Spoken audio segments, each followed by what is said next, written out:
India में लगभग 20 to 30% लोग अल्कोहल का इस्तेमाल करते हैं, शराब पीते हैं, और इनका लगभग 20% लोग यानी कि 4 से 5 करोड़ लोग, बल्कि उससे थोड़ा ज़्यादा, शराब की बीमारी से ग्रसित हैं, यानी कि उनको अल्कोहल यूज़ डिसऑर्डर नामक एक बीमारी है।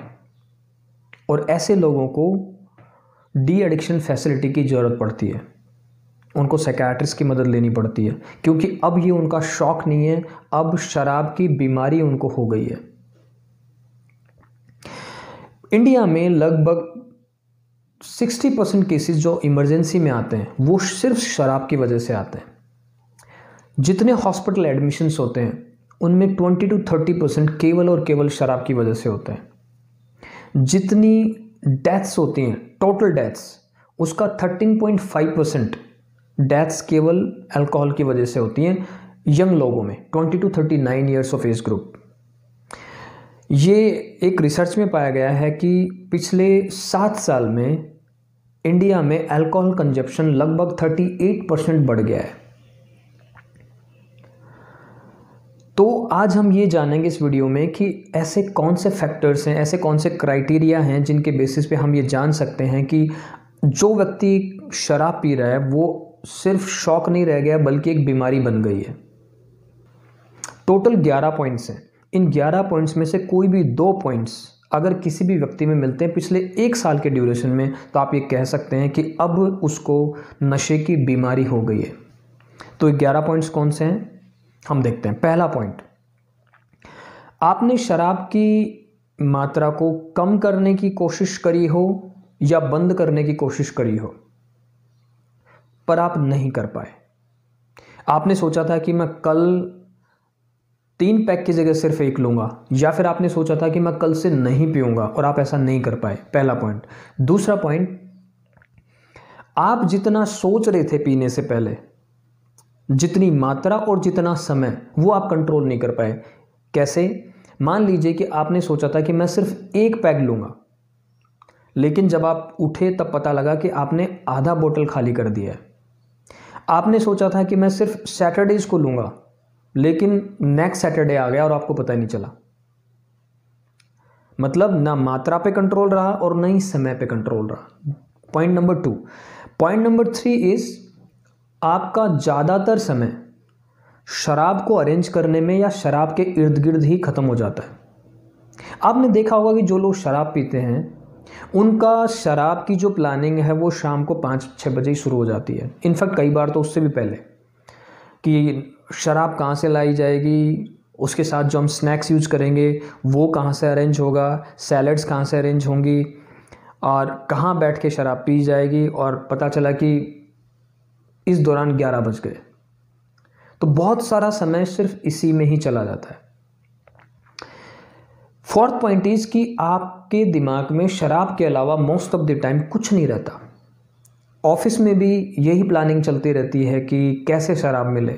ड्राई डे है तो भी आप ये प्लान करते रहेंगे कि मैं शराब कहाँ से अरेंज करूं।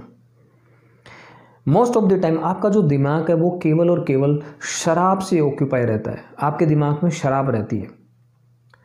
5th पॉइंट इज, आपके जो भी इंपॉर्टेंट काम हैं, चाहे वो घर का काम हो, ऑफिस का काम हो, सोशल काम हो, वो सब आप ठीक से नहीं कर पा रहे हैं। ऑफिस से आपकी कंप्लेन आ रही है, ऑफिस आप लेट जा रहे हैं, कोई भी काम कंप्लीट नहीं कर पा रहे हो, आदि।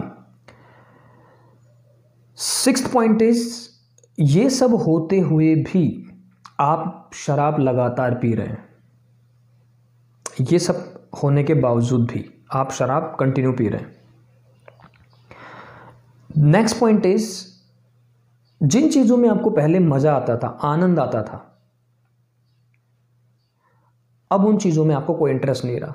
वो चाहे आपकी कोई दूसरी हॉबी थी, जैसे फॉर एग्जांपल कुछ लोगों को खेलना पसंद है, टीवी देखना पसंद है, मूवीज पसंद है, किसी से बात करना पसंद है, अब ये सब आपने छोड़ दिया, इनमें आपको कोई इंटरेस्ट नहीं रहा।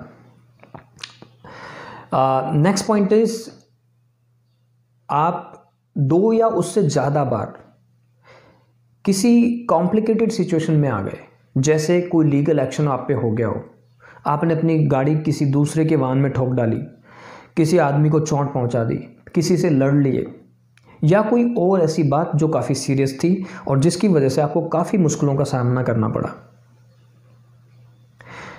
नेक्स्ट पॉइंट इज आपके शरीर को काफ़ी नुकसान हो रहा है, जैसे कि आपका लीवर ख़राब हो गया है, आपका पेट ख़राब हो गया है, पेट में अल्सर होने लग गए हैं, आपको नींद की समस्या होने लग गई है, या फिर घबराहट बेचैनी रहती है, चिंता रहती है, उसके बावजूद भी, शारीरिक समस्याओं के बावजूद भी आप शराब को कंटिन्यू किए जा रहे हैं। नेक्स्ट पॉइंट इज जिसको हम कहते हैं टॉलरेंस। टॉलरेंस का मतलब यह है कि जितना आनंद आपको पहले 2 या 3 पैक या जितनी भी अमाउंट आप लेते थे उसमें जितना आपको प्लेजर आ रहा था, अब उतनी अमाउंट में आपको सेम प्लेजर नहीं आ रहा है।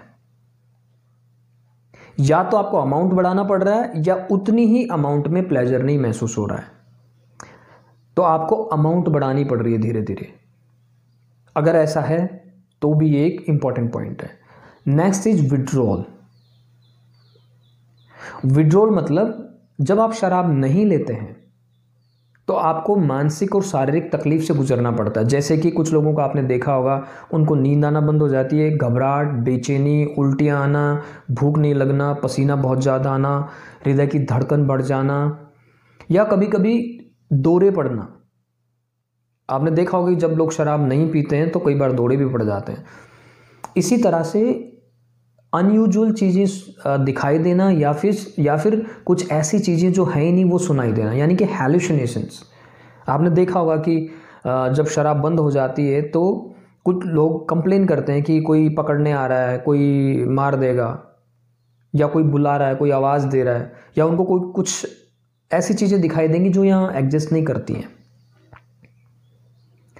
तो ये कुछ पॉइंट्स हैं जिनके बेसिस पे आप ये कह सकते हैं कि अमुक व्यक्ति किसी न किसी नशे की समस्या से ग्रसित। अगले वीडियो में हम ये डिस्कस करेंगे कि ऐसा क्यों होता है।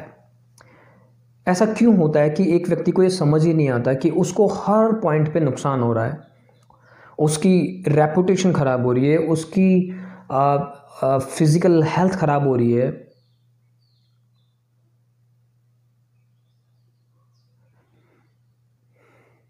अगली वीडियो में हम ये डिस्कस करेंगे कि ऐसा व्यक्ति क्यों करता है कि उसको सब कुछ समझ में आते हुए भी वो शराब क्यों नहीं छोड़ पाता। उसको क्यों नहीं दिखता है कि उसके फिज़िकल हेल्थ जो है वो ख़राब हो रही है, उसकी मेंटल हेल्थ ख़राब हो रही है, उसका पैसा ख़राब हो रहा है, उसके रिलेशनशिप ख़राब हो रहे हैं, पर वो क्यों नहीं समझ पाता और क्यों नहीं छोड़ पाता। ये हम डिस्कस करेंगे नेक्स्ट वीडियो में। Thank you very much.